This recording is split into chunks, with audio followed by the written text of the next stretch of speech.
everybody, my name is Ugweza and welcome back to my channel. Tell Me Lies just aired this past Tuesday, the series finale, which is insane because I've been on this roller coaster I think since the beginning. It has been something in my life that I look forward to every couple of years. I watch it with my friends, we discuss, we talk, we react, and it's really bittersweet that it's coming to an end, but it was a really exciting ending and I'm really excited to talk about this show. So I'm filming a couple videos today, so get ready with me while we talk about Tell Me Lies. In the final scenes, when Steven was asking Lucy to get in the car and drive away with him, and Lucy was actually contemplating it, right then and there, I was watching it on my phone at work actually. Right then and there is when I was like, oh no, I've reached my limit.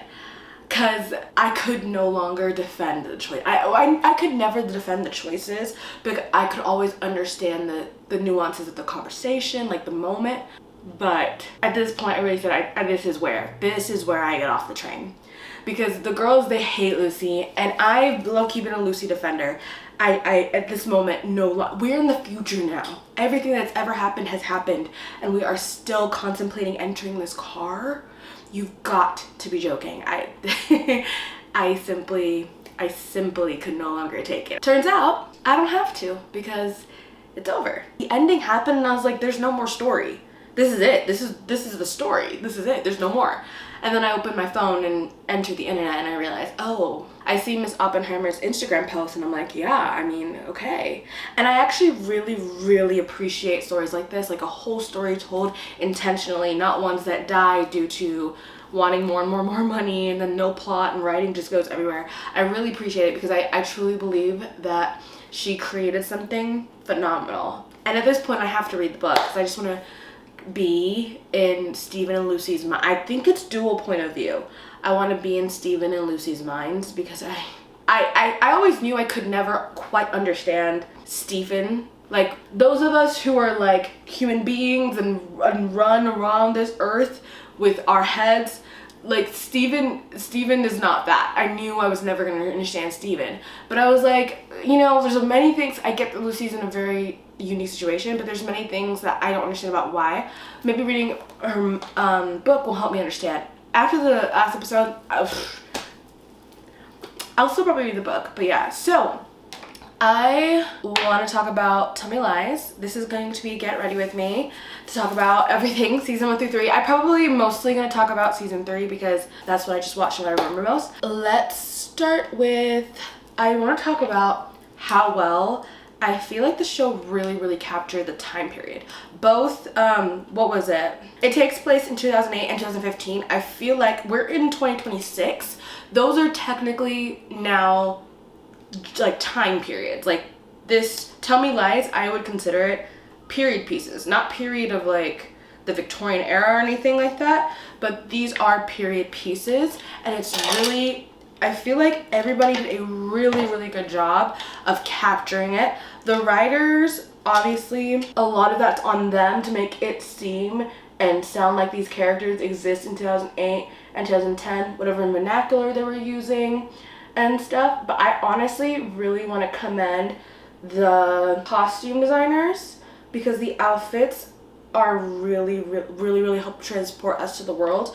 And it's, I know when one thinks of this, they're probably more so thinking of a show like The Odyssey or a movie like The Odyssey that's about to come out. The costume designers really have to help us enter a whole different time period there. We don't dress the way we do right now in 2026 like we did in 2008 and even in 2015. That was 10 years ago. Over. I really believe that the costume designer and the makeup artist, I will say the makeup artist helped the 2008's makeup work for now. It really took me to them because they really captured not 2026. It feels like college from the past. It doesn't feel like college now. Additionally, something very important about the time period is how society was talking about rape culture, relationships, drugs, school, all these things. It's very different from how we talk about it now. And those attitudes are something that I was keeping in mind as I was watching the show because I really think it taught us a lot.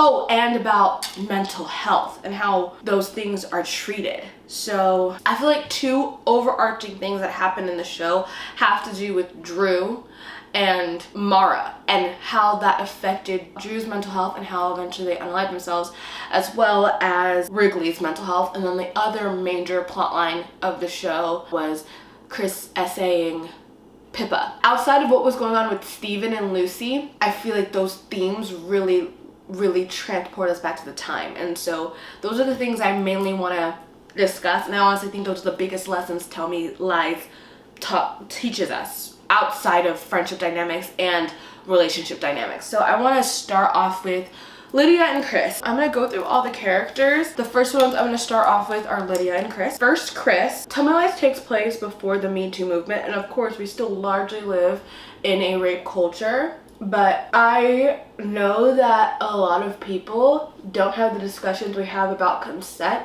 like we do now back then. I would say majority, actually, not a lot. And not just consent in the sense of yes or no, consent to the point of enthusiastic yeses, and underage and under the influence. I'm pretty sure Chris roofied Pippa though.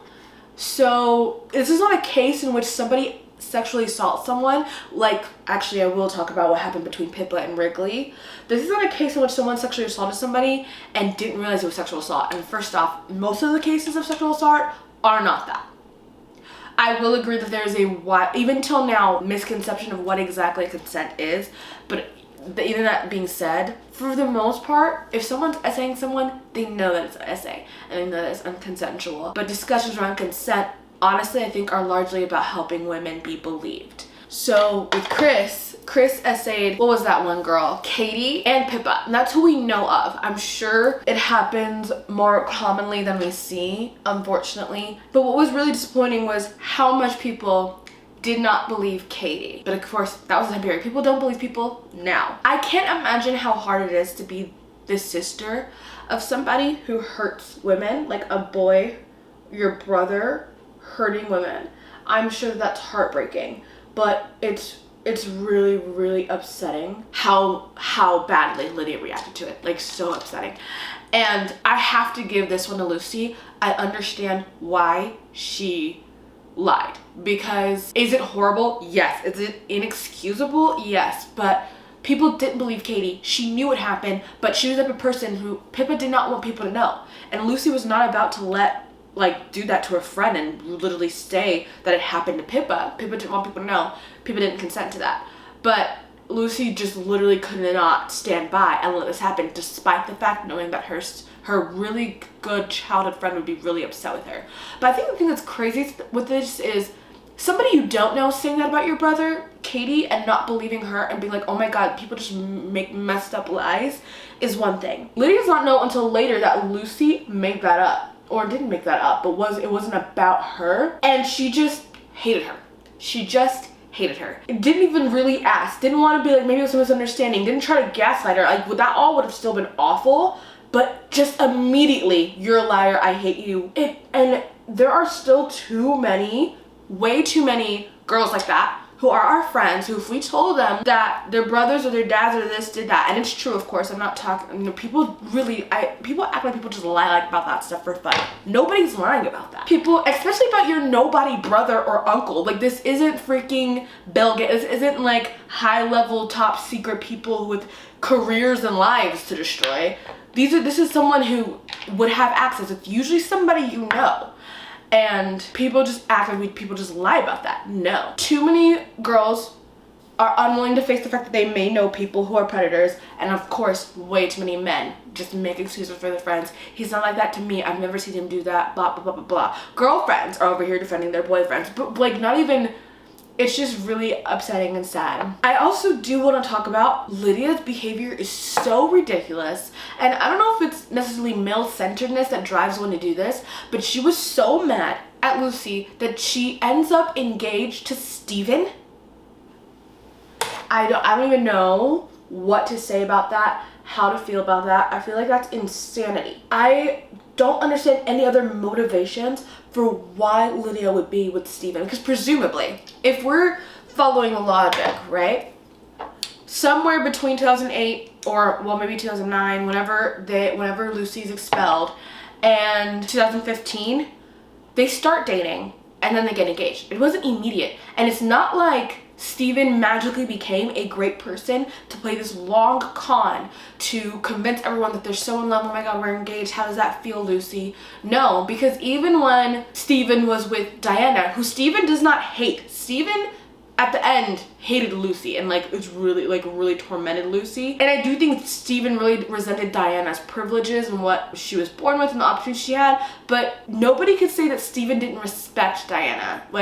Because Steven saw his intelligence in her. And even with all that, Steven was still diabolical. Even while they were together, not just when they broke up, while they were together, diabolical to both to both Diana and Lucy. So there's no way he wasn't diabolical to Lydia. So Lydia, in her revenge, is with Steven for months to probably a year and then gets engaged and only decides to call him an asshole when he pulls that stunt at the wedding and it's only then ready to break up with him. That makes no sense. So it could not have been about. And then she gets so mad. You're flirting with your ex. And I understand it sucks that you're flirting with the person who you're supposed to be mad about, and that kind of ruins all of your effort getting back if he doesn't even seem over, if it seems like he'd rather be with Lucy. But I'm just you knew he sucked. I don't know. There's no way you're finding out he sucks right then and there. Katie, at the end of the day, I feel really, really bad for her because obviously when the tape came out of Lucy,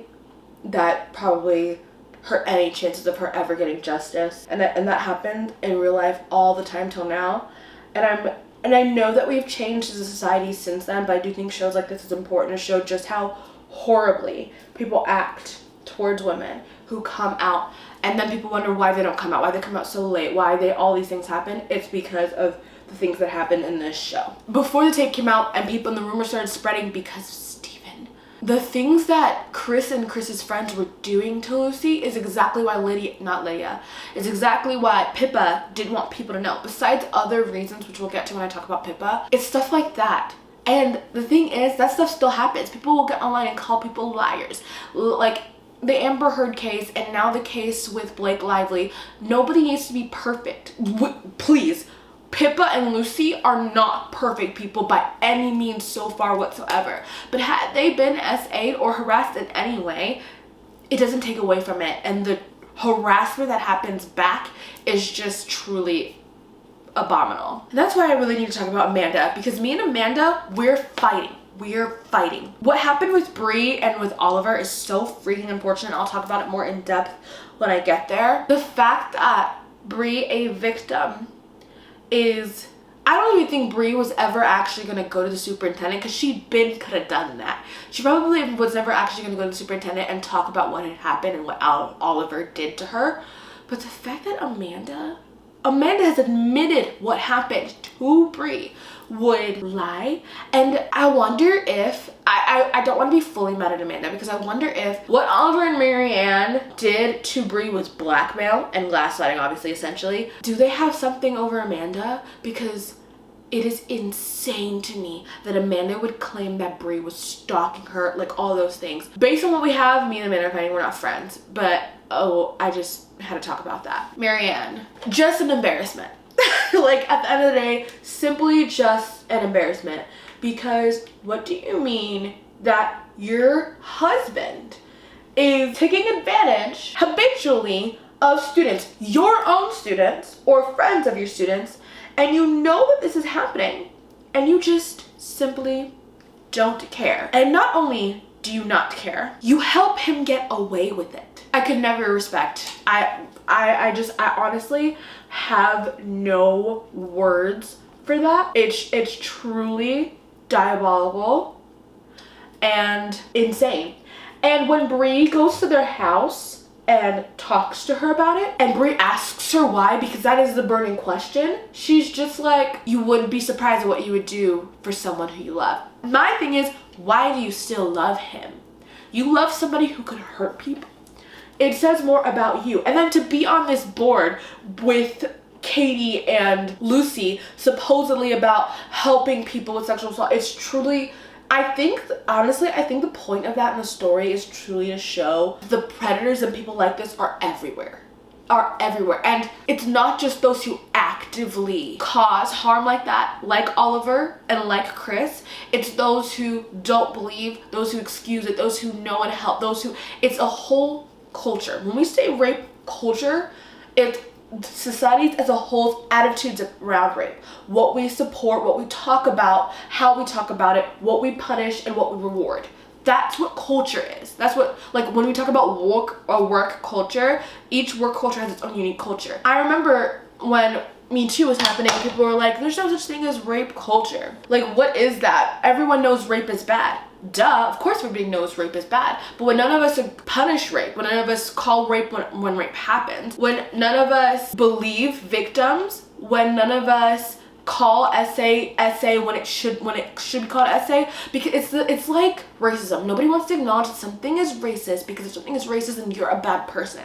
But with racism, it's a little bit, in my opinion, different, because we all kind of grew up in this white supremacist culture. When you accidentally participate in racism, it's so easy to just, it's better to just acknowledge it and grow and work on it and be better. With rape culture, it's protecting the reputation of men.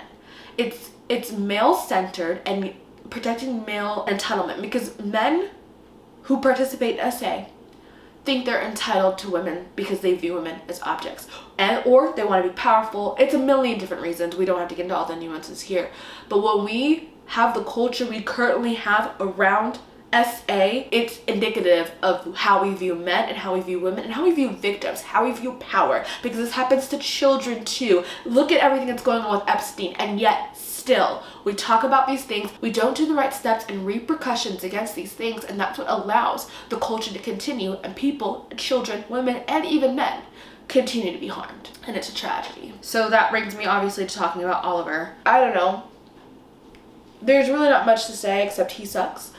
But it's not, with Oliver, it's not just the way in which he harms people, because one wouldn't call what he does SA per se, because his students are of age.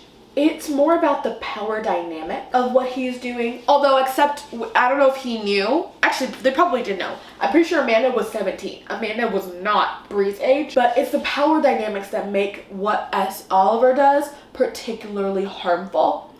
Whether it's singly consensual or not, because that's the thing about consent and the discussions that are currently happening around consent. If in certain power dynamics and certain situations, is that consensual? And then the way that Oliver speaks to Bree. It is true, I would say, that Oliver particularly targets specific type of victims because they are more vulnerable, whether emotionally or whatever reason it is. And Bree was a great target because, unfortunately, I don't mean that as a dig at Bree, I love Bree, but Bree is a great target because of her upbringing. It just that she's still growing and healing from all the stuff that she's been through. She doesn't remember a lot of her childhood, and that's clearly indicative of trauma. And Bree has a scholarship that allows her to be at that school, so that makes her really easy to threaten, and everybody knew that. So unlike Chris creates vulnerability in his partners by drugging them. Oliver specifically looks for already vulnerable people, and because of his power as a professor to materially harm his students, because he could also be doing this with people outside of school, he specifically chooses young people, severely young people, lies to them. So that's another thing, informed consent. I don't think Bree realized Oliver was married to Mary Ann for a while, and then Bree doesn't want to talk about it, and they eventually find out, or Bree tells them because Bree can't not tell them. But all this stuff, creating secrecy, creating urgency, creating all these things is what allows all that vulnerability to happen, and it's incredibly harmful. And then, well, you've already got someone who likes you, you're older, you're respected, you're a professor, someone whose opinion should be highly regarded. You then say all these horrible things to continue to keep your victims down, so they don't report you, or they feel bad about themselves, or they think something is wrong with them, instead of focusing on the fact that Oliver is the problem. The things he said to Bree are truly horrible, But, and here's the really sad part, because Oliver understands the psychology of his victims, not all of it was wrong. A lot of it was wrong, but not all of it was wrong. So when, and I don't even want to get to Evan yet, but when Evan comes to Oliver and Oliver gives that advice, it worked. Because, and I'll talk about this more, but society's view on relationships with men made Bree think, well, this is someone, that stability, that is something that Bree needs. And I'll talk about that more when we get there. Okay. Oh wait, I am there. Bree Wrigley. LOL. That stability, that is something Bree needs. And I think that's what really went down with Bree and Wrigley. So when Wrigley said all those things, that's what Bree needed to hear. And Wrigley had been, up until this point, somebody really stable for Bree, someone who was consistently there for her. And so when that stuff happened with Bree's mom and Wrigley wasn't there, and then Bree found out that Wrigley slept with Pippa, it was like, wow, not even you are there for me, not even you are stable. I honestly think, I truly don't think that Bree would still be with Evan. I don't even think it was this stupid trick Evan put with the mom that cemented Bree being with Evan. I think it was the seemingly unstableness with Wrigley that happened with Pippa that caused Bree to go back to Evan, because then it really did seem by contrast that Evan was the stable one. I was gagged when I realized, or we all realized, it was Bree who released the video of Lucy. I never could have seen that coming. And I do remember being so confused when Bree asked Evan that nobody could ever find out that they already knew that Evan had been with Lucy and that's how he cheated. I was like, why? Why would that hurt? I should have guessed it there, but they really got me with that one. That really gagged me. And here's the thing. At first, I was like, that is so horrific. That is so horrific. How could somebody, like, do that? But think about it from her point of view. She just found out that her best friend is who her boyfriend cheated on her with. And when she found the video, because I think Lucy had told about the video and was like, yeah, Steven has this horrible video of me. When she found it and watched it, because Lucy didn't say what was up and for reasons why, and oh my god, we'll get to Lucy in a second. Lucy didn't say why for reasons of, so from her point of view, she's finding out that her friend lied about SA, and she's so furious, and she's like, this person who's so horrible could say and do things like that. Of course everyone should know. So I understand why we got to where we got to, but it is still, you could have just talked. Like, at the end of the day, I think that's the biggest thing. It's like nobody talks. And if we just talked, even Pippa, and we'll get to that in a second, if we had just talked, many things would not be the way that they are. Wrigley. At the end of the day, Wrigley's my favorite character. Hands down my favorite character. And I think, yeah, I mean, almost everyone, Steven and Lucy did not. Everyone else had a character arc, every other main character, but I personally think that Wrigley's and maybe Diana's are the most meaningful. Wrigley starts out as this really party guy, and I will say the trio friend group of Evan, Wrigley, and Steven is a typical college friend group, minus the Steven. Most people don't have psychopaths in their friend groups, but it's pretty typical, like, boy dynamics, like partier one.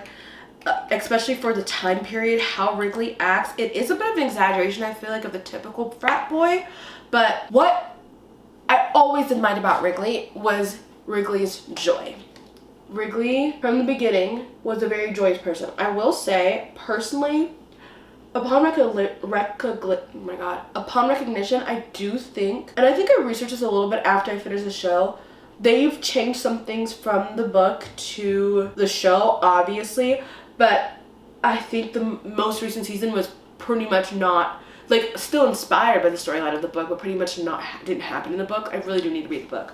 But I do see, I can feel where the Wrigley of the book began and where we ended. This was a different Wrigley. I don't know if the attitudes, opinions, and actions of season 3 Wrigley, which I all love, would be the same. And I know Wrigley goes through a major change, everything that happens with Drew, but I don't know that, not that it's not believable. Let me think. I do feel like one could make the argument that yes, something traumatic happens to Wrigley, but one could make the argument that the drastic change isn't as connected to the original character, the same character, as it could be. I could see somebody saying that. That being said, I do think we never saw Wrigley, at least I don't remember Wrigley being as awful or having attitudes towards women and his friends like Evan and obviously like Steven.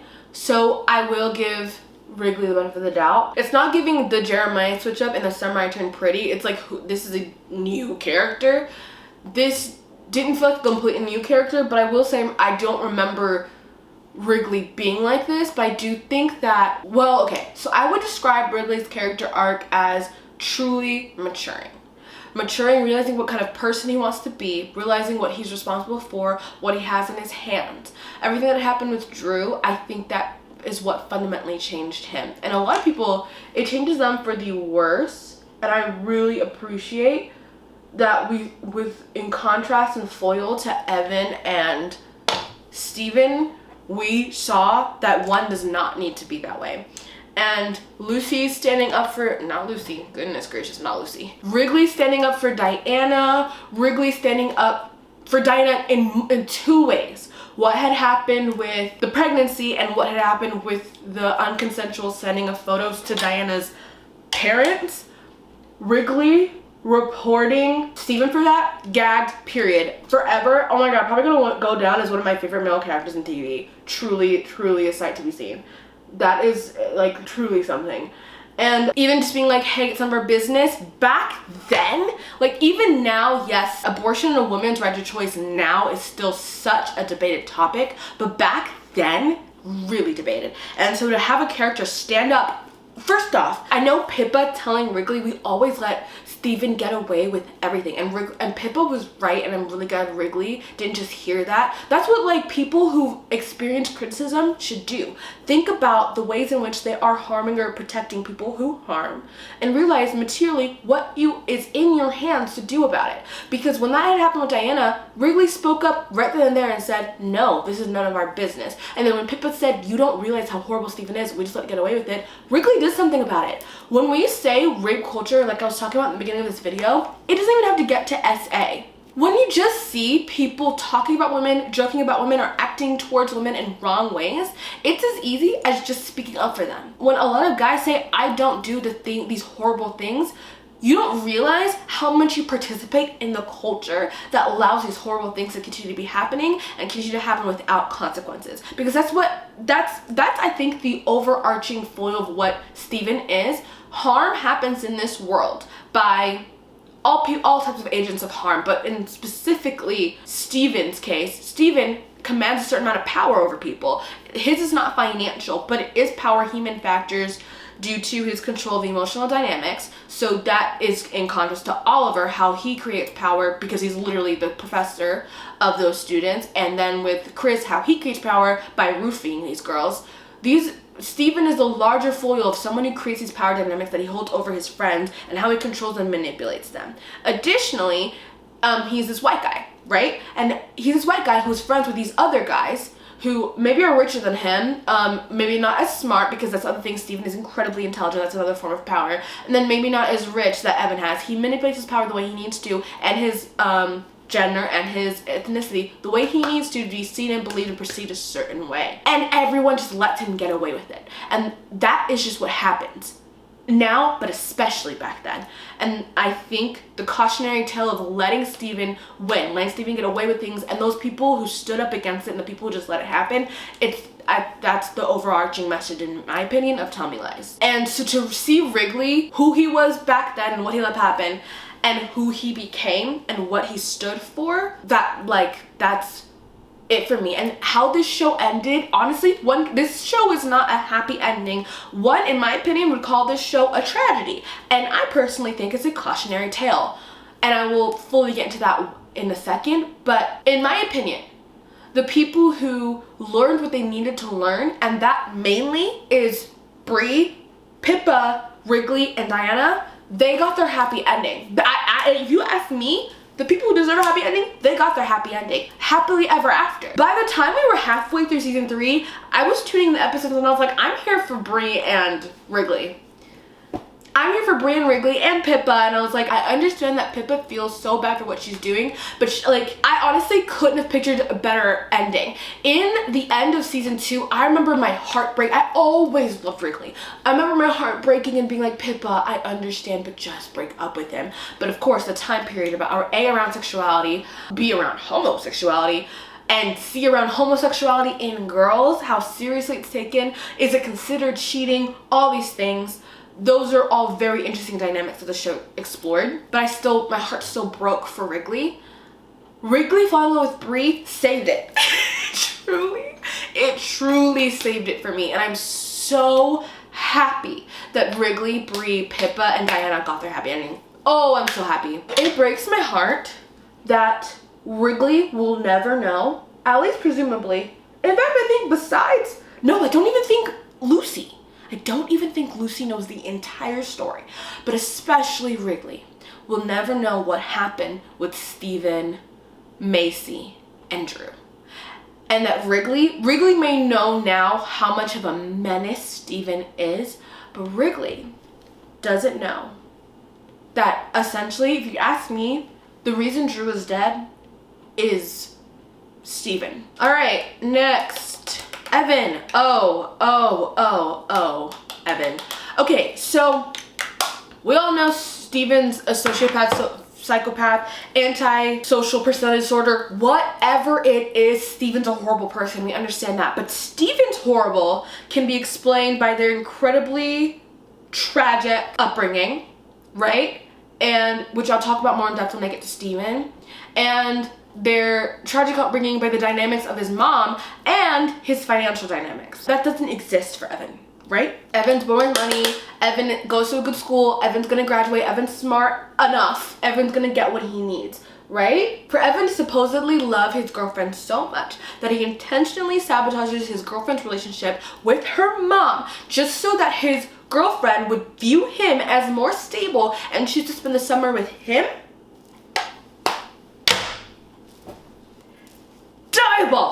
Diabolical. And another thing that people don't know, future Brie probably doesn't know what happened with her mom, future Brie does not know what happened with her mom, and that Evan is the cause of it, and Wrigley doesn't even know it either. So she doesn't know how truly unsupportive Evan was, because Wrigley said it right then and there when they were on the stoop or whatever, that Evan should just support her and be happy for her and her relationship with her mom. She thought that was messed up, but then Evan went and proved himself right, and she doesn't know this. She only stayed with Evan because supposedly he loves her. After everything happened with Wrigley, after everything happened with her mom and with Oliver, it felt like Evan was the only one who really was in her corner and loved her exactly as she is. False, because she didn't even love her enough for her to be with her mom. And she only felt that way. What happened with Wrigley was out of her hands.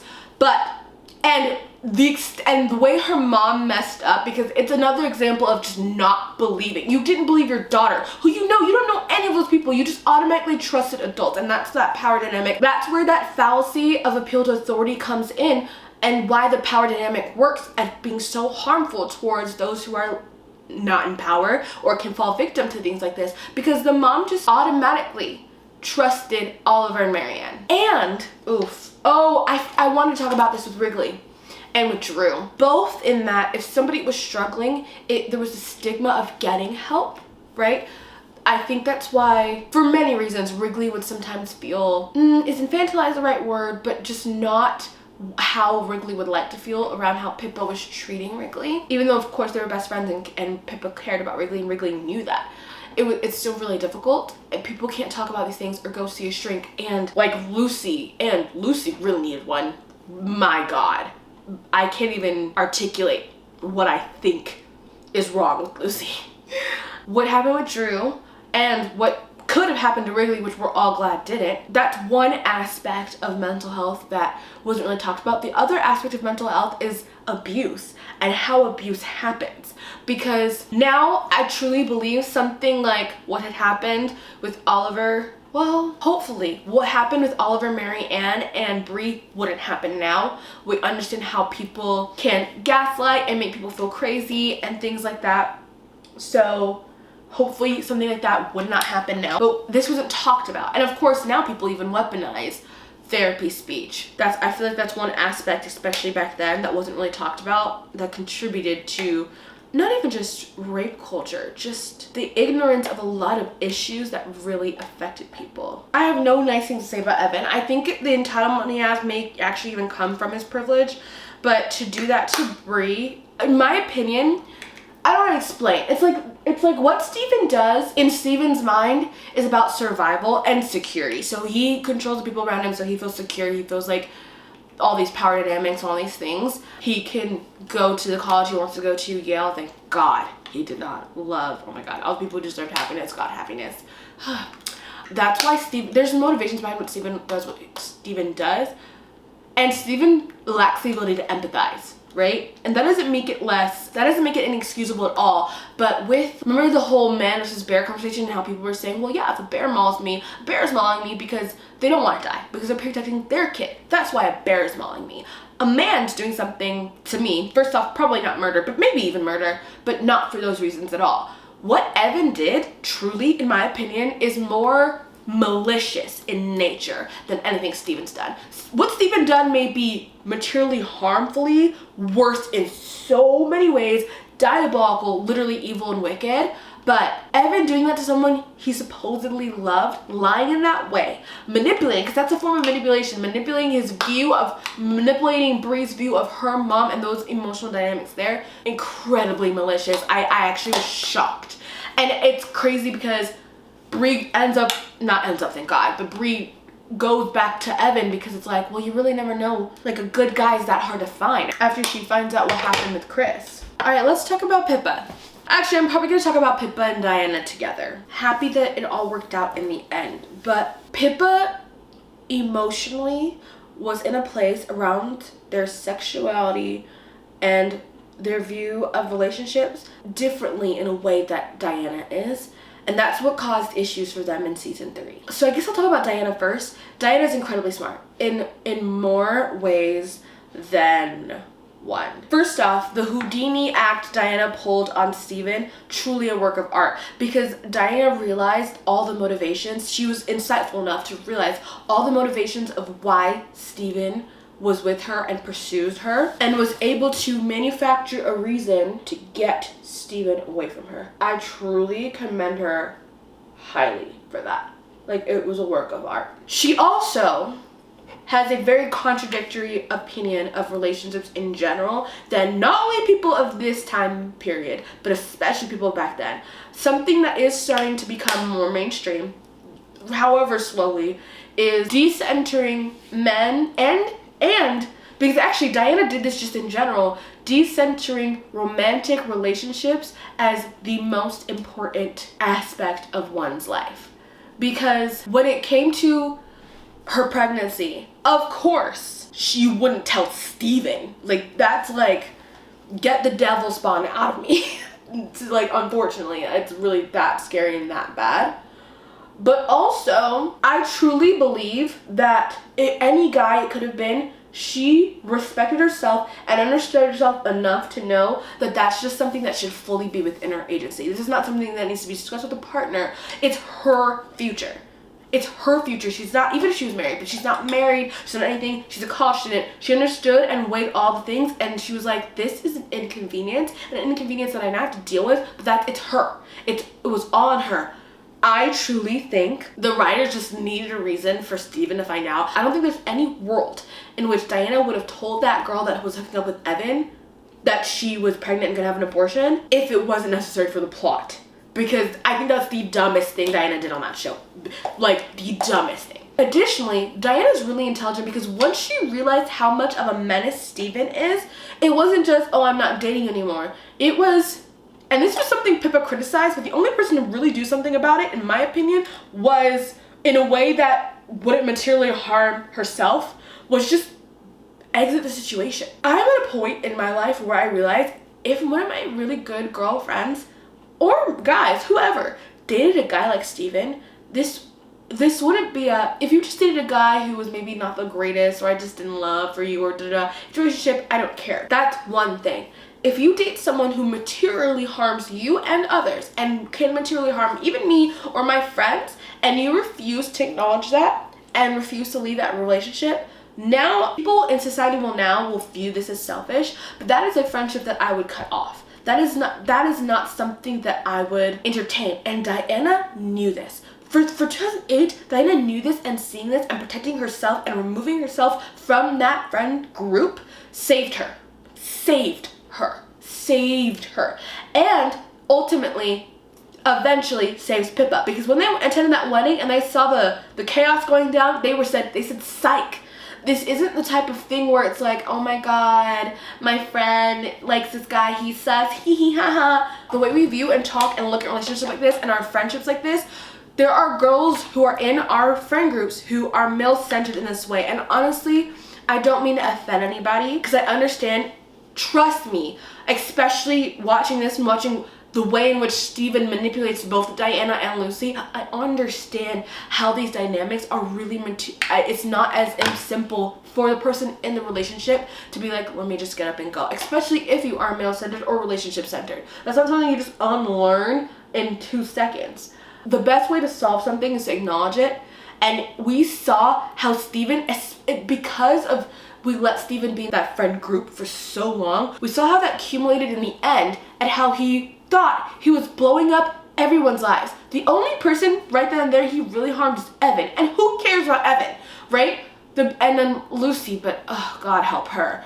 The people who knew what was important to them and knew what they valued, they had the best outcomes. So when you value men and male validation just on paper, not what it actually brings into your life, and you value relationships, romantic, just on paper, and know what it actually brings into your life, that's how you let Stevens run amok amongst you. But when you do the right thing, like I said, you see somebody being harmful to women or being harmful to people of color or marginalized people in any way, shape, and form, and you stick up for those people, it seems really hard and you may be like, I'm losing friends. Those are not the kind of people you want in your life, because now the people of color and marginalized people in your friend groups don't feel safe around you. But people, I guarantee you, any woman right now would say, yeah, Wrigley's someone I feel safe around. Because Wrigley's not someone who's just gonna let the shenanigans happen. Wrigley stands up, and Diana too. Diana is not gonna, and so that's when it comes to just marginalized people in general, but even the ways in which men harm friendships, harm relationships, harm women, harm anybody.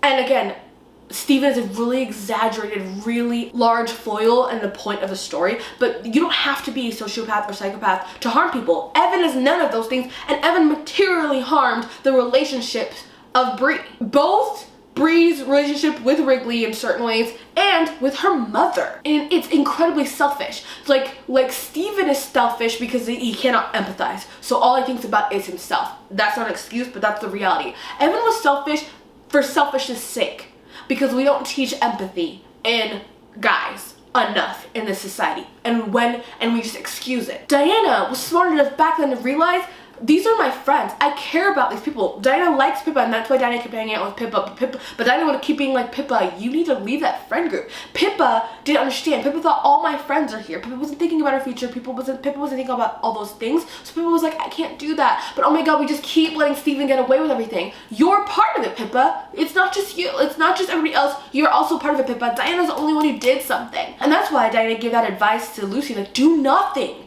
Like, just leave. Just stop. Just remove yourself from it, because you continue to give ammunition. But Diana was so smart and ahead of her time in several ways, just not being male-centered, sticking up for herself, even when it's hard. Those boundaries weren't, you guys shouldn't do this. It was, let me do what I'm gonna do and remove myself from these harmful dynamics and situations. And again, Steven's an extreme example, but this is my warning and cautionation to you. There are people in your lives who materially harm you in ways that you make excuses for and you do not realize it. Cut those people off. I'm not talking about someone who makes mistakes. I'm not talking about people who realize they make mistakes. Even Lucy. Lucy realizes she makes mistakes. What makes Lucy cutoffable is that she is allowing someone in her life, and thus your life as her friend, who can harm you. That's when you need to cut off. Because you just can't make excuses for behavior like that. You cannot help someone who does not want to help themselves. And sometimes you guys are here and you outgrow somebody. You can't help someone grow. This isn't about evaluating your friends on how they benefit you and what you can get from people. That's what Evan does. That's what Steven does. This is not what I'm talking about. I'm talking about genuine friendships. Everyone has to equally be working to make that friendship what it needs to be. Who your friends and people are in partnership with affect those friendships. And if they are unwilling to contribute to the friendship in a way that is healthy and beneficial for everybody, and not even just neutral harms, you are not selfish for doing what you need to do, because it affects your future. Again, look at where Lucy is in the future. Look at where now Evan is in the future. But look at where Bree is, look at where Wrigley is, look at where Diana is, and look at where Pippa is. And that is because of the choices they made. Your people will find you, but you need to create the opportunity for those people to find you. That is the cautionary tale that is Tell Me Lies. It's pretty much what I want to say about Diana. So let's talk about the last two buffoons, Steven.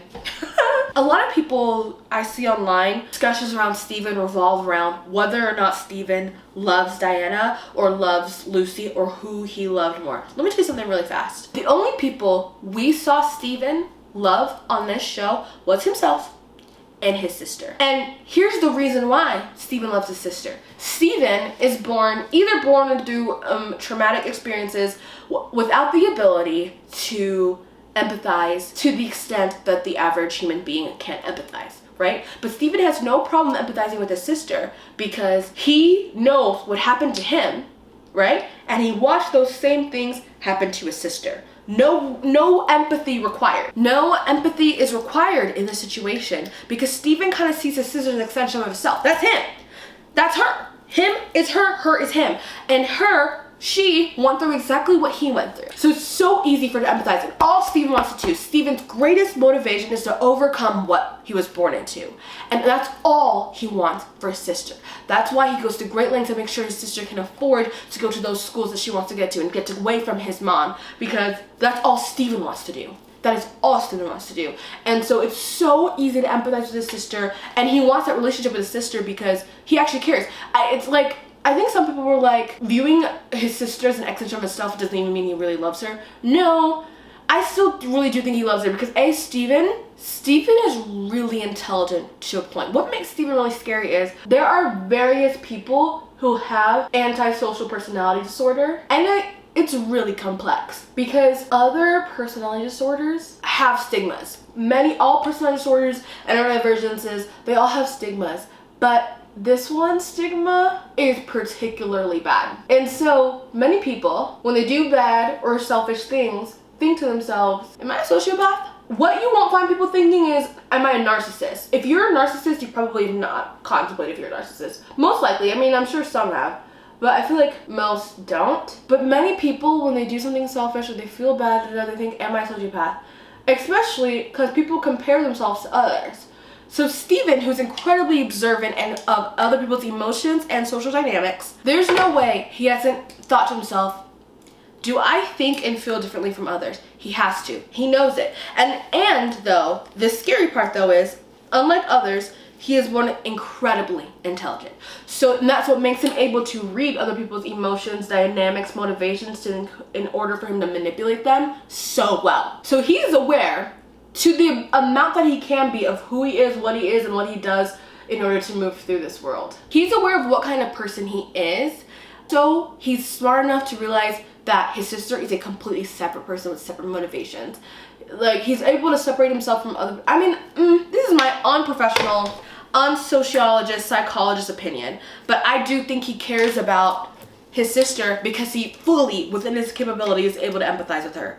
It's not, just the way he speaks, talks, looks, and acts around her, it's so vehemently different from how he speaks, acts, and talks to literally anybody else. And I think it's because what creates someone like Steven is that lack of empathy. And when that empathy is present, you just don't act the same way. When all his other friends don't care about him getting into Yale, when all his other friends don't respond and act to him the way he does, it makes him annoyed because he wants to be respected, liked, admired, all these things. I don't think antisocial personality disorder works the same way in narcissism or some more grandiose personality disorders, but I'm sure there's some overlap. He just wants to be a certain kind of person, especially when things really start to fall apart in your life. Like, he's having all this, he's struggling with his sister and all this stuff with Lucy, but particularly though, his sister not caring about him and not liking him back hurts him in ways that he's not shocked about. It's normal to him. Like when he, I think, has an inkling of emotion with what happens with Lucy, that was like world altering, I think, to Steven. But it doesn't shock him that he feels something towards his sister. That indicates to me that it's normal, important, like he views her truly as a whole person, a person who doesn't want to hurt, a person who wants to actually respect him, a person whose opinion he actually cares about in a way, not just socially, he cares about his other friends. Like he wants to, he is excited. It is his sister going to art school, I think, or whatever it is, has nothing to do with him, you know. Like, of course, our siblings accomplishing things has something to do with us. We're happy for them. But for Steven, it's different. Normally, he wouldn't give a crap. Has nothing to do with him in that sense of that it's personal to him. But he genuinely wants his sister to be happy and be away and free from the trauma of what they grew up with. That's an indicative of genuine empathy. And so I truly, you know, other people argue no, but I think he did love his sister. Diana, no. He has disdain and resentment for anybody who was born with privileges that he wasn't born with. He feels like those people take it for granted or feel like they are entitled to it, and he feels like he's entitled to it or should have it because he's so smart. He deserves all these things. So they have it, they don't even care about it, they don't even whatever. It's like, how dare you? It really is an affront to his view of the world, is something, and being faced with it. He hated, he says it at the wedding, he hated Evan the entire time, but it was a beneficial friendship to have, obviously, and it ended up helping his sister. Diana, though, all those things are true, but Diana was genuinely really, really smart. And so that helps Steven in two ways. A, it's someone he can respect, because like I said, I don't mean to, it's okay whatever levels of intelligence people have, but it's easy to relate to someone with their certain level of intelligence. They could go to school together, they could study together. It just made sense. If Steven wasn't how Steven is, respectability wise for each other, it really works out. So Steven may not have ever loved Diana, but Steven did respect her. And because Diana's that smart, Diana is born with all those resources, that is a golden ticket for him to get to where he wants to be. Using a friend's resources is one thing. Using your partner's resources is much more accessible and different. I actually do think Steven's torment of Diana doesn't touch Lucy, because it wouldn't have been possible. It had to be a certain way in order to get Diana's favor, and thus Diana's father's favor, to get where Steven wanted to go. So that is just more of a sign of intelligence. Diana realizes this and uses it against him, and that's how he gets out. That's how she gets out of his clutches. Steven with Lucy. I haven't read this book, so I could be wrong about this. I do think Steven has always been attracted to Lucy, and I think Steven has his own different insecurities, because I mean, one of the first things he says to Lucy is a neg. Negging is always a sign of insecurity, always a sign of someone, well, maybe not insecurity, but someone trying to bring you down and pull themselves up to look better in your eyes.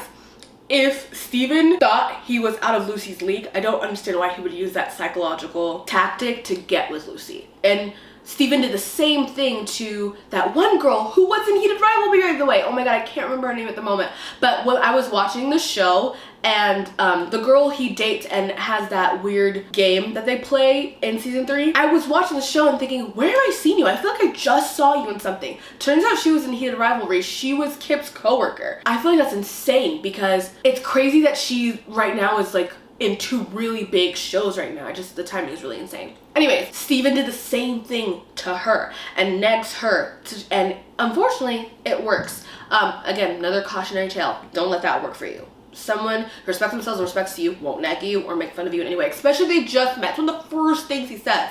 It's crazy. But I do think it's indicative of Steven. It's either a habit, just what Steven does, or Steven did think that Lucy was really attracting him out of his league in a certain way. And wait, why do I feel like he cheated on Diana with Lucy? Which I think is another sign that he was attracted to Lucy, because like I said, Steven's motivations for being with Diana, I'm sure he was attracted to her, but are not really organic at all. It was really strategic. So to go out of his way to jeopardize his relationship with Diana, if he cheated on Diana with Lucy, and I think that, I'm trying to remember, because Lucy and Diana were not friends. They really did not like each other in the beginning, and it probably had to do something with that. Again, about a boy, which thank God Diana grew out of that. Truly, God bless her. If he cheated on this person who's supposed to be his ticket into Yale on her with Lucy, that's a risk that I think if it wasn't any kind of organic attraction or spark or something in there, not something Steven would have done. Why it worked,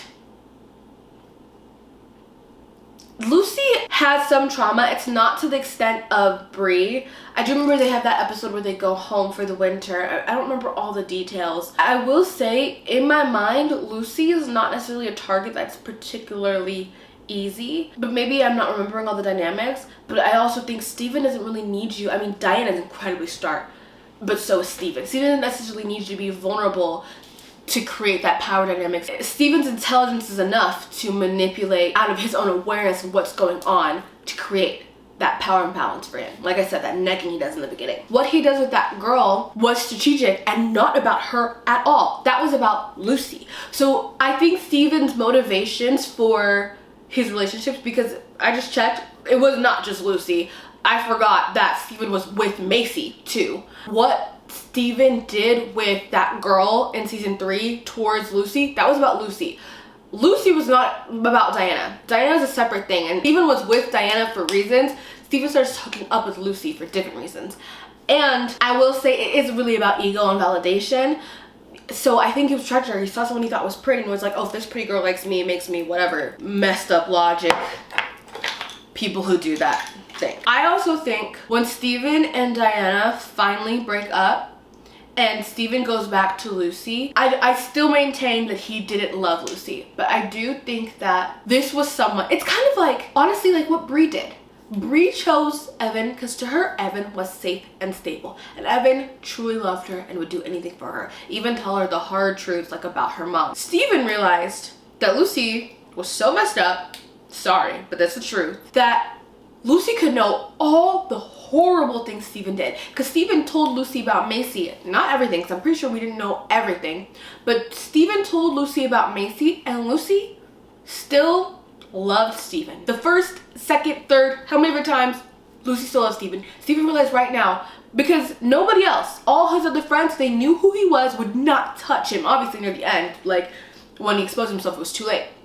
But Lucy knew everything. So he proved it to himself in college, and I think that's what that whole thing was about in the end. He proved it to himself again, that this person, no matter what, loves me and will always choose me. Here's where things go wrong. Because before, Steven was just attracted to Lucy, and Lucy loving him, despite all his messed up, was really validating. Except in season 3, when Lucy chooses Brie over him. That shatters everything. Because this is supposed to be the one person who didn't hate him. This is supposed to be the one person who would choose him over everything. This is supposed to be the one person who made him, who, for who he truly is, psychopath and all, didn't care and would always be with him. He could mess up a million times. He could be as abusive as he wanted to be. He could be as horrible as he wanted to be. This person would not leave him. But Lucy proved that wrong. And by doing that, it went from, oh, someone who validates my ego, but I'm pretty neutral about, maybe someone I'm attracted to, someone I like having sex with, whatever, someone who I can date, whatever, to this is the person I hate the most. And that's why, and also, again, I think that's why he was shocked by the last breakup, and he was like, oh, this is not good, because he did feel emotions in that moment. He felt disappointed, he felt betrayal, he felt hurt. Does that mean he loved her? No. But people's motivations of being with people are really, really interesting. I think it's indicative that he thought that this was someone stable and long-term that he could return to and would choose him and hurt herself and harm herself over her. This is another thing I think the whole point of everything that happens at the end is something people will do is isolate their victims, because if you isolate them, then you become everything. You're the only support system, you're everything, right? They isolate you because you became their only person. And so your opinion of them matters the most. So you choose them. That's what we view romantic relationships, is this is your sole person, this is your priority, this is your everything. And while an equal, healthy relationship means you guys prioritize each other the same. So whether you guys are both minimally important to each other, that's healthy because you are equally invested. You guys are both each other's everything. But that's also healthy because you guys are both each other's everything. But when we, as a society, view romantic relationships as this, we have expectations of each other. We have mismatched expectations. This creates unhealthy relationships. Steven cannot be in a healthy relationship because if you are trying to manufacture that you are whoever you're with everything, but you are yourself everything. Steven, no one of these people are ever going to be his everything. right? He's always going to choose himself every single time. That inherently makes a relationship unhealthy. The point of everything with the end with the wedding was that if I expose everything, if I blow up everything and isolate her again, she will choose me. Even though I don't care about her, she will choose me again. That's what he wanted to be right about. Not right about blowing up the wedding, not right about Bree, not right about Evan, because he hated Evan the whole time. He wanted to ruin Evan's life. He actually succeeded in that, but Evan deserved it. All of that is one thing. I think the point now, from the moment that Lucy chose Bree, the point became Lucy will choose me. I'm still, like, what I believed at first, that's, what I believe that I'm her everything, that she will always come back to me. That's what I need to prove right. Yeah, he proved that right. So my warning to you is, don't let that be true for you. If you want a romantic relationship, that's noble and that's good. Having a partnership is a beautiful thing, but especially at first, it cannot be your everything, especially to the detriment of the other people who should also be really important to you. Family and friends. Too many girls are male-centered and harm their friends in ways they do not realize. But because we're all kind of a little bit male-centered, we think it's normal. We think it's normal for your friend to disappear while she's in a relationship and then just crawl back when they're done. That's not normal. You should have your own life. You should be your own person. And so unless you guys are committed to be each other's everything, if the guy is encouraging him to become your whole life, separating you from your friends and your family, that is a major red flag. And guys don't just do this. Girls can do this too. When Pippa said to Diana, how could you not even consult me about going to wherever other school it was she wanted to go to instead of Yale? She's like, you would consider Steven. Steven was a danger to her. She was considering the longevity of her life. And while it's incredibly unfair, and I'm so glad she got to choose Yale, it's incredibly unfair that she was considering changing her life's path because of a guy. She understood the material harm that this guy could cause. She knew, and she chose herself. She didn't choose Pippa. Pippa is a person who, in that moment, was really important to her and who she loved, but it didn't even cross her mind to choose Pippa. She knew in that moment that she had to choose herself, and Pippa didn't get that. Now, of course, Pippa was going through a million other things. Well, no, actually, Pippa was not going through a million other things. It was Wrigley, but it was mostly that was Pippa was going through. But I feel like a lot of people will not understand why Diana ended it then and there. First off, they were always going to happen. Pippa just, what's the word? Emotionally and mindset-wise was not ready to be with Diana, because they could have done long distance, they could have whatever was meant to be, they would have happened. Like, that's just, it's life. Pippa didn't get that, and Diana realized it then and there. All those years Diana had been in that college with Steven, that friend group, and seeing everything that happened, I think it really showed her what she wanted from her life. And what she would have to do to get that. And seeing not only the fact that Pippa was still friends with those people, that Pippa expected her to consider her in her future decisions, it made Diana realize, in this moment, I can't do this. We need to maybe take a break. This is becoming a lot. Right now, society overemphasizes romantic relationships to the point where, major future decisions like that is something that you consult your not married, not husband or wife or partner, and like marriage-wise with, just your boyfriend. Just like Pippa and Diana hadn't even been dating for that long. And of course, yes, they loved each other. Now they're together and happy and everything. But first off, moving away didn't mean they needed to end. Diana didn't end it until Pippa said what she was going to say. Diana wasn't even, I honestly think Diana wasn't even considering ending it. She was just considering her own life trajectory. If you two are both committed to equally considering each other for your lives, that is one thing. But I keep bringing up hetero-romantic relationships because this happens predominantly in hetero-romantic relationships because of patriarchy, where women are expected to take into account the men when they make the decisions of their lives, but men aren't as much. People are allowed to focus on their own lives, consider relationships, but you need to make the decisions for yourself. Again, I keep mentioning the time because it's so different now, even still a thing now, to show a woman like Diana making decisions about herself and her future, however unfortunate they are, like that, especially in that time period. I think it is a really important message to send to everybody. So let's circle back to Steven. Steven intentionally, his goal at the end of there was to show that this person, Lucy, would always choose him, even at the expense of his friends. He had to create all that drama, saying, yep, we slept that morning, yep, Bree doesn't love you, Bree's the one who ruined your life, I didn't ruin your life, I still care about you, look, I just blew up my whole life, I care about you. Steven had nothing to lose at that point. He wasn't blowing up anything. He had no life at this point. He already ruined his life because all his friends became smart and left him. And Evan, I used to wonder why Wrigley, thank God, when Pippa questioned Wrigley, was like, why are you so friends with him? Wrigley said, you're right. Diana, no. Pippa, no. Right? Evan, why was Evan still friends with him? Honestly, because Evan is not that different than him. Evan can empathize. Evan's brain is not unable to empathize the way that Steven's is, but Evan chooses not to because we don't raise people in privilege. And that could be male privilege, that could be class privilege. We don't raise people with privilege to have empathy for those without it. That is the truth. And that's why Evan relates and is similar to Steven in ways that have nothing to do with biology or trauma. Steven and Evan aren't that different. That's why their friendship is depicted the way that it is. That's why Evan did to Bree what he did. I sent Bree away from her mom so that Bree would cling onto him more. It's the same thing. Steven and Evan are the same in that way. And that brings me to Lucy. Really quick, before we talk about Lucy, I do want to talk about Lucy's other boy toys besides Steven. So really I want to talk about Leo and Alex. Leo first. Anger like that is really scary. And I think all these people are foils for each other to reveal the dynamics of any other people. Leo, especially because Leo hated Steven, Leo's anger is very externalized. And it was very clear. Lucy was scared of Leo. It was very clear why Lucy is scared of Leo. But that anger existed in Steven. Because even if Leo didn't mean to, Leo could hurt the people around him because he wasn't emotionally regulated.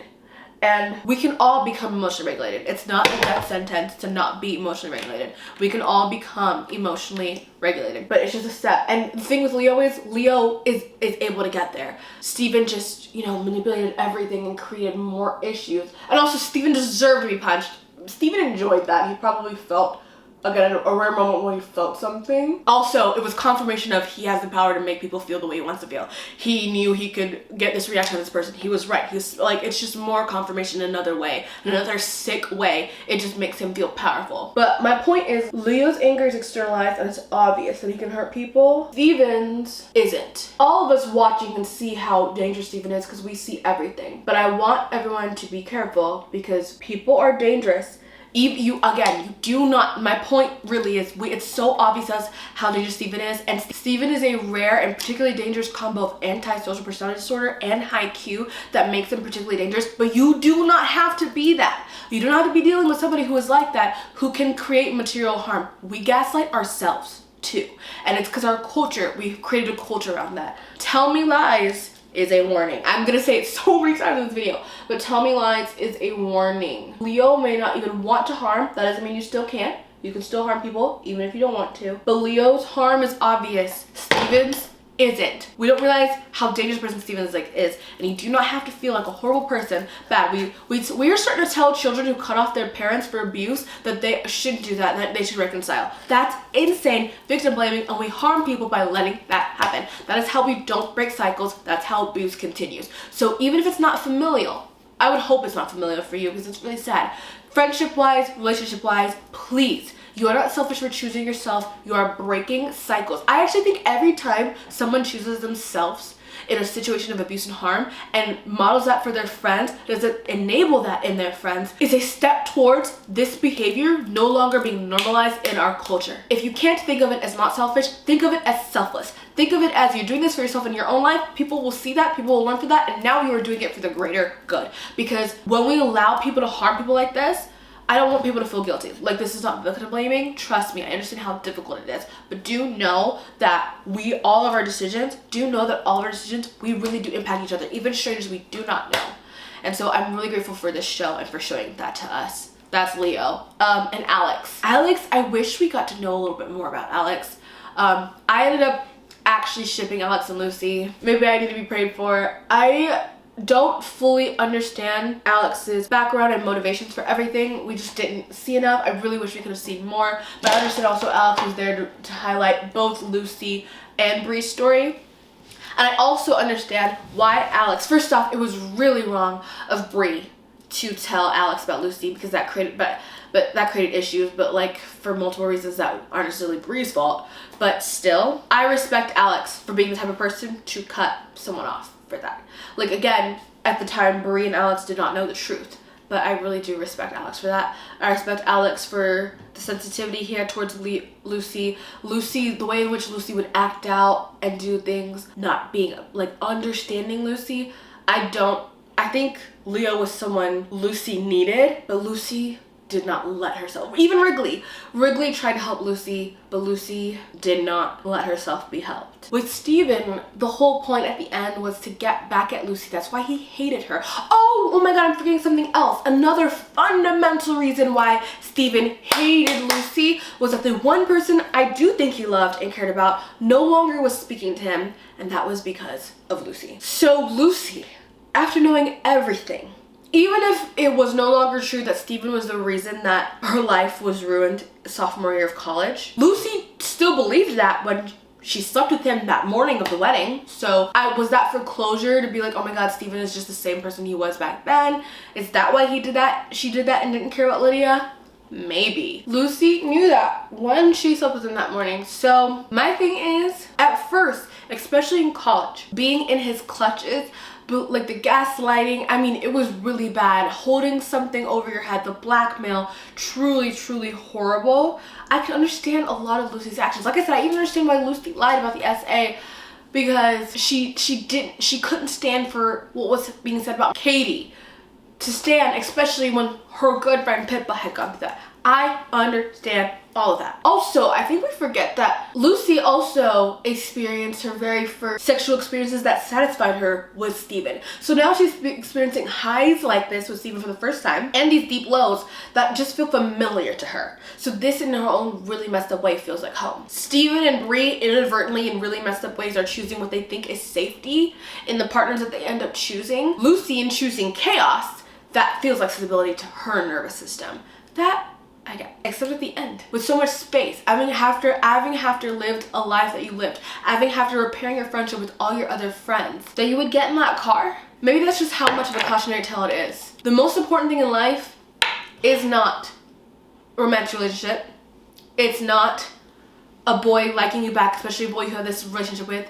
It is not, you know, throwing away your friendships, throwing away your life for these things. Again, this is an extreme example with a particular manipulative guy.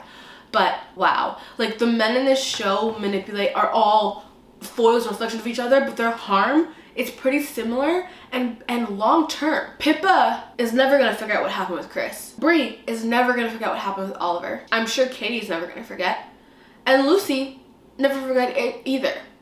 And while a lot of these women were able to move on, Lucy wasn't, for whatever reason for her. Maybe she felt that these people can always betray her. Maybe she felt these people aren't safe. Maybe she felt that, well, at least with Steven, I know what I'm getting. Maybe that's what she laughed, because it's exactly what she expected. Here it is, right again. Maybe that confirmed everything for her. Who knows? My point to you is, a lot of things are out of our control. Especially with Chris, we did not know that Chris would be the type of person who would do what he does. But a lot of other people, the signs are there. And so don't just watch the show and be like, oh my god, I love to hate Steven, our favorite guy we love to hate. Take what we see of what happened, and in our lives, let us make informed decisions, not just for ourselves, but for everybody around us. Let's stick up for people. Let's not let people get away with bad things, because at a government level, we are letting people get away with bad things. We think it's just affecting us and our little friendships. This affects nations. This affects nations. This is something that we have to work in our little ways to dismantle. There's so much in this world that we have no control over, that even our little small actions, it feels like will never impact. Let this be something. Let this give you hope. This is something you can do. Okay. And with that, my makeup is done. But I want to close out by saying this show changed my life. Like, despite all this serious stuff, I found this show to be so entertaining, so dramatic, great plot lines. I mean, Miss Oppenheimer really did her big one. The actors, phenomenal, amazing actors. Jackson White's portrayal of Steven is really truly something, and because Steven felt like a person. There would be times, especially season 1 and season 2. Season 3, I never spelled when he was on screen, but season 1 and season 2, he'd say something and I'd be like, oh my god, he's funny. Like, what? It's like hard, you'd be like, it's kind of hard to hate him. He's funny. Like I said in the beginning, really appreciate the makeup artist, really appreciate the costume design. lighting, cinematography, writing something like this where it was planned and intentional. And a lot of people were like, no, you can't end this way, what the heck? And like I said, I don't understand what I'm thinking about the character Lucy, but when I'm thinking about the narrative, I do understand, because it is cyclical, and these are things that are hard to break. And I'm so grateful that this story was told. I'm so happy that we saw something realistic and real. And the time that we're having this show is truly a show that takes place just 10 years ago, and then a couple more years before that, being so topical and relevant now is really a testament. And it is a way to be entertaining, dramatic, but still have a purpose, because I don't think everything needs to have a purpose. The video I'm about to film after this, I'm about to talk about a movie that definitely does not have a purpose, but this one did.